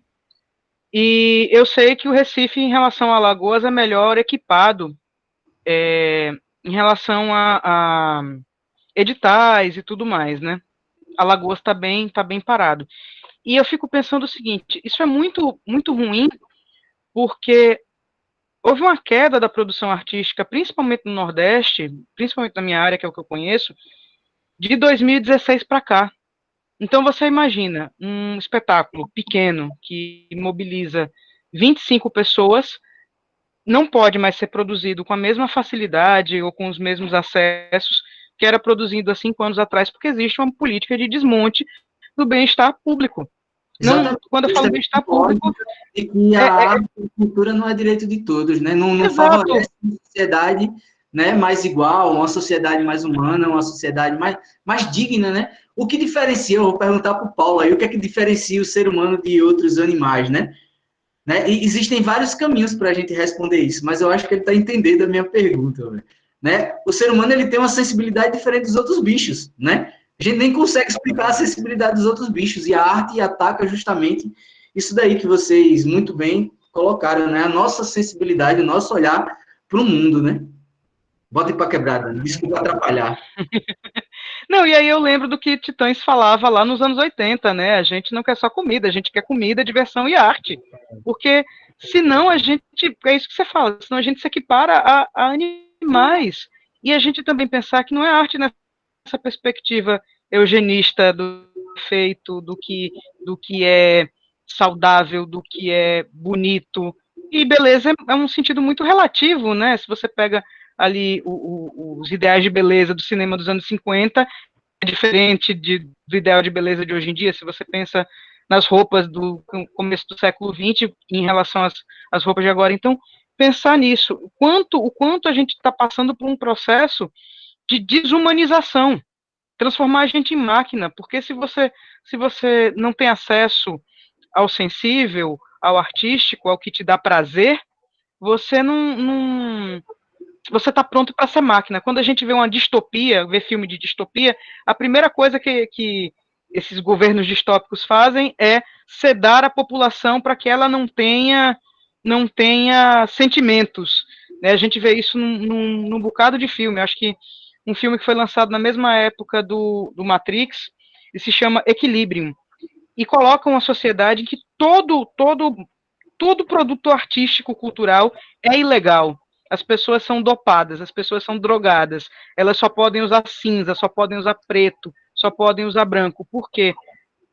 Para que não sejam sensíveis a nada, e se elas não são sensíveis a nada, elas são máquinas. Se são máquinas, é para isso que serve. Elas só servem para o sistema capitalista se são máquinas, né? Então eu fico muito pensando nisso, nesse processo de desumanização que a gente vem passando. E fecho aqui com essa fala.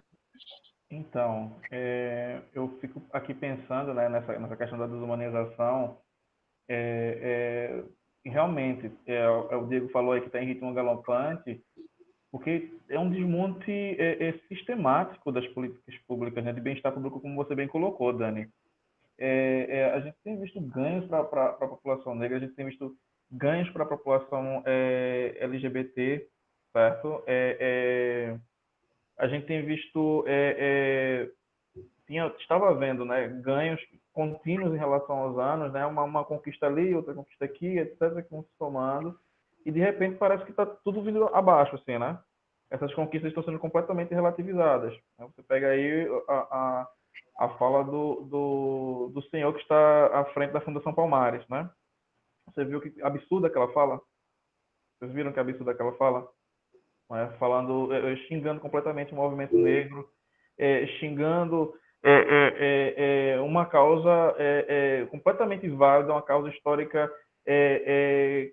Isso, para mim, só demonstra justamente isso, a completa insensibilidade dessas pessoas. E sim, Dani, eles estão querendo nos insensibilizar e nos tornar realmente isso, máquinas, certo? Insensíveis, que funcionem assim, de maneira muito. Que o problema é o pessoal. Se o problema para a economia não voltar é porque o pessoal vai morrer, deixa o pessoal morrer. Simples assim. Não é? Com certeza, Dani, deslegitimando inclusive a função, né? Mas isso é programado, né? Eles estão ali para desmontar. É um projeto de governo, o desmonte da coisa pública, tá certo? A gente rapaz, eu fico muito até emocionado, né? Por conta dos ganhos que a gente tem visto, como eu estava falando nos últimos anos, e como isso tem sido mitigado, destruído, criticado. Criticado. Se você pegar as páginas de determinados grupos no Facebook, no Instagram, você vai ver que o ataque está muito forte, muito no Facebook. No certo Instagram ainda está numa espécie de migração aí, mas muito forte também. mas um ataque completo, um absurdo completo, cheio de crime de racismo, certo? Cheio de crime de homofobia. Graças a Deus estão denunciando, graças a Deus estão colocando, pouco a pouco, colocando isso à tona, certo? Porque eu fico impressionado, certo? Com o nível da discussão, do debate, dos ataques, das ameaças, isso tudo aí impune, né? Impune. Até porque tem quem se fiar, né? Tem quem tem em quem se espelhar, né? Tem em quem se sensibilizar. Se sensibilizam com o discurso tal qual aqueles que eles reproduzem ali de maneira completamente desumana. E eu me pergunto, de onde é que vem tanta raiva? De onde é que vem tanta desumanidade? Certo? O Levi falou lá o conceito de homem, né? Aristóteles coloca o conceito de homem como animal racional, só que ele acrescenta algo mais quando ele fala da tendência do ser humano, que é a tendência da gente é se realizar, porque a gente percebe, né? Vamos dizer, o pássaro se realiza voando, fazendo as suas atividades, realizando o seu ninho, nascendo, crescendo, reproduzindo e morrendo, certo? Já o ser humano, ele tem um modo de realização muito próprio, que é a sua felicidade. E a gente sabe como essa perspectiva de felicidade ela é subjetiva. A gente sabe enquanto a educação ela é importante para que essas pessoas se realizem, certo? Enquanto seres humanos, enquanto pessoas portadoras de direitos, o direito é ser feliz, tá? Porque não adianta somente existir. Para existir, assim, uma pedra existe, né? Só tá ali. Manter somente a vida, não. Tá? Essa postura que muito tem me afetado de ver pessoas pegando caixão, vocês viram, né? Brincando com o Covid, fazendo memezinho de caixão e tal, dizendo, tem que morrer mesmo. Rapaz, eu vi, inclusive, uma manifestação, isso aí foi nos Estados Unidos, né? No Tennessee. E aí tem lá, assim, sacrifique o fraco. Sacrifique o fraco. Você pode buscar na internet que vocês vão ver essa imagem. Sacrifique o fraco. Está lá com cartaz, certo? Reabram. Sacrifiquem o fraco, reabram. E embaixo tem o estado do Tennessee, o formato dele, né? E o T e o N lá. E isso está ficando extremamente comum. Onde foi que a gente se desumanizou tanto? Né? Isso sempre teve... aliás, né? Isso já é antigo, né? Esse projeto vem se construindo durante os últimos anos. E, infelizmente, a gente não conseguiu dar uma resposta à altura. Viu, né? A gente não conseguiu dar uma resposta extremamente à altura. Certo? Agora, eu tenho uma mania de muitas vezes, otimismo. Certo? Eu acredito que assim como esse vírus vai passar, essas fases também vão passar. A gente vai usá-las, inclusive, como exemplo de como não agir em relação às minorias. A gente vai observar como não agir em relação à sensibilização, e que isso seja utilizado como material para que a gente aprenda realmente a respeitar a vida do outro, que a gente aprenda a respeitar o direito à individualidade, o direito à felicidade das pessoas. Como o Dani bem falou, a gente, colocando os titãs, a gente não quer só comida, né? A gente quer comida, diversão e arte. Né? É isso que nos realiza. Nós somos seres complexos. A nossa realização ela passa por uma série de significações. E essas significações elas são completamente mitigadas aí. Quando as pessoas são diferentes, cada um se realiza da sua forma. E quando tu mitiga isso, velho, ou tu faz o cidadão pirar, e aí aquele filme que você falou, acho que foi Equilíbrio, né, Dani? Faz você se tornar completamente insensível, e aí vive, ou então não sei. Né? E aí, Levi, eu compartilho muito a tua fala, cara. Você está falando, está me reconhecendo a cada momento, exatamente como eu penso. Então, eu acho que a gente já está chegando às 9 horas aqui, né? Peço para que se alguém tem mais alguma contribuição que fale. Certo? Eu agradeço muito aí a todos que estão presentes, né? Gostei muito das falas que foram colocadas aqui. São top, né?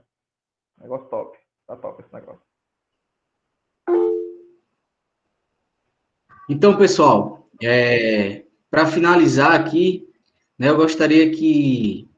Eu vi no chat que não tem nenhuma questão propriamente, né? Mas mas contribuições que seguem na linha do que a gente está falando aqui. Muito obrigado pelas colocações que fortalecem o que a gente está dizendo, né? Que fundamentam Wagner, Diego, Matheus, eu li rapidamente ali, colocaram coisas que somam para a gente. Eu vou passar a palavra para a Dani, para ela, né, fazer um minuto final de colocação, 2 minutos com o acréscimo, depois para o Paulo, depois volta para mim, e a gente se despede e finaliza o encontro de hoje. Lembrando que esse é o terceiro encontro, e a gente vai ter mais um encontro, né, do nosso evento. Se vocês puderem divulgar com seus amigos, com seus conhecidos, né, na semana que vem a gente vai debater desigualdade e meio ambiente.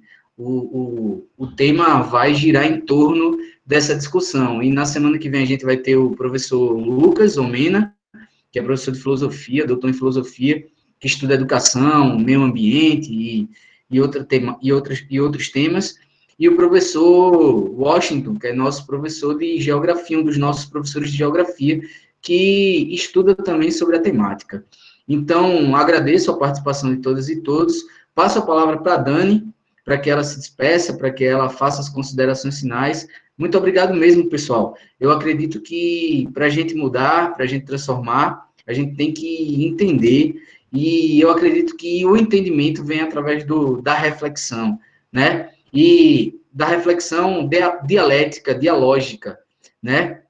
Quando a gente pensa sozinho, a gente consegue ir até bem longe, mas quando a gente pensa com interlocutores, debatendo, trocando ideia, interagindo, eu acho que a gente faz valer o que é ser humano, ser social, né?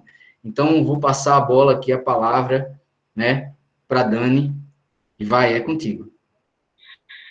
Antes de tudo, agradecer a disponibilidade das pessoas de estarem aqui junto com a gente nesse formato esquisito, e me ponho à disposição para quem quiser continuar esse papo sobre os aspectos culturais e como eles estão sendo afetados. Agradecer também a mediação de Levi, também a fala de Paulo. Eu acho que é isso, a gente tem que tentar estar junto nesse momento de distanciamento, porque senão a gente se enfraquece, né? Seja como professores ou como seres humanos que somos, independente da nossa prática em sala de aula. E é isso, é agradecer basicamente, e esse material do slide vai ficar disponível depois, vai ser distribuído via e-mail para as pessoas, e me ponho à disposição para o que precisarem. Muito obrigado e boa noite a todos e todas. Paulo, é com você. Então, reitero novamente o agradecimento por estar participando desse evento, né? Agradeço a todos que permaneceram do começo ao fim, agradeço também àqueles que, porventura, saíram, né?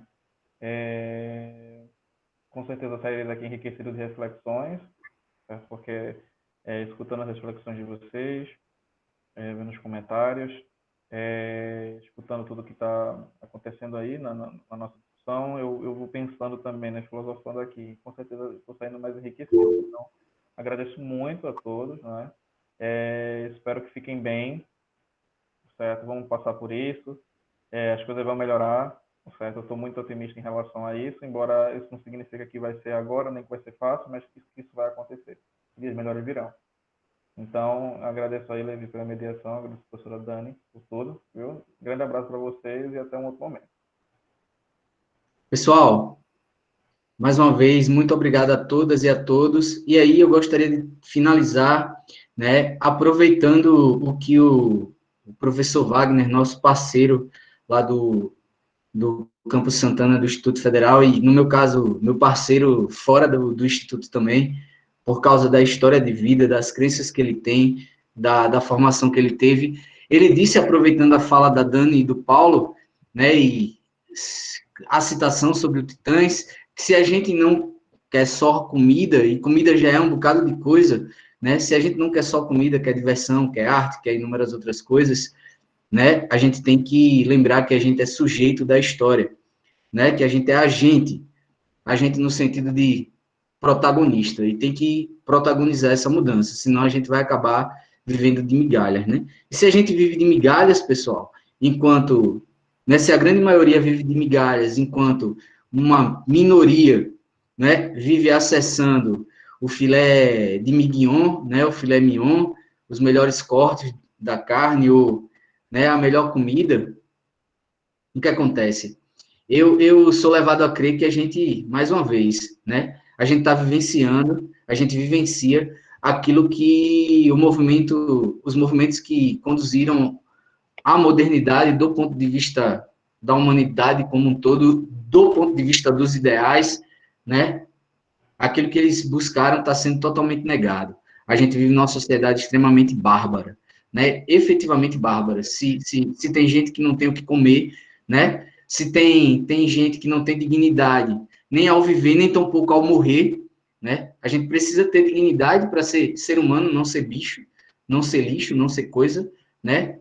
Na vida e na morte, pessoal.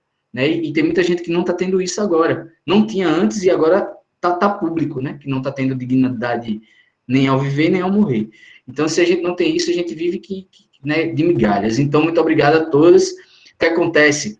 Eu vou mandar para todo mundo por e-mail o link do YouTube, dos canais do professor Leonardo, do professor Danilo, né? Onde eles postaram os vídeos dos outros encontros. Vou mandar o material da Dani. Assim que os outros materiais, os textos das apresentações estiverem prontos, também encaminho para vocês. Vai ser por e-mail também, que ao término do evento todo mundo vai receber os seus certificados. E muito obrigado pela participação. Certo, pessoal? Então, eu espero que vocês tenham, na medida do possível, uma boa noite, tá certo? E vamos nessa, vamos buscar, vamos tentar construir a sociedade que a gente deseja. Certo, pessoal? Muito obrigado, fiquem na paz e até a próxima.